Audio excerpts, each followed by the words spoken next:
अहो तुम्ही किती मोठा बंगला बांधा, कोट्याचा बंगला बांधा, अहो त्याच्या समोर जर तुमचे आई वडील जर नसतील तर त्या बंगल्याला तीन मात्र देखील किंमत नाही. आणि झोपडी का असताना परंतु त्या ठिकाणी जर आपली आई वडील बसलेली असेल ना, आनंद आहे. परमेश्वर भगवंताला देखील इतका आनंद होतो. तुम्ही त्याची एकही वारी करू नका, एकही तीर्थाला जाऊ नका. त्या आई वडिलांना सेवा करणारा जो भक्त आहे तो भक्त इतका देवाला आवडतो, न मागता त्याच्या सर्व इच्छा देव पूर्ण करत असतो.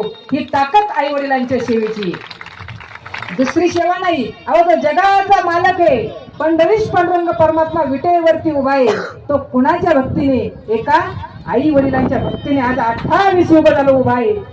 फक्त वाट बघतोय आपल्या भक्ताची, कधी आई वडिलांची सेवा पूर्ण होते आणि तो भक्त माझ्या भेटीसाठी येतो. म्हणून इतरत्र देवदेव करत बसू नका. प्रथमतः आपल्या घरामध्ये असणारी आपल्या आई वडिलांची सेवा करा. आणि सेवा झाल्याच्या नंतर जर तुम्हाला वेळ मिळाला तर आपल्या देवी देवतेला जा.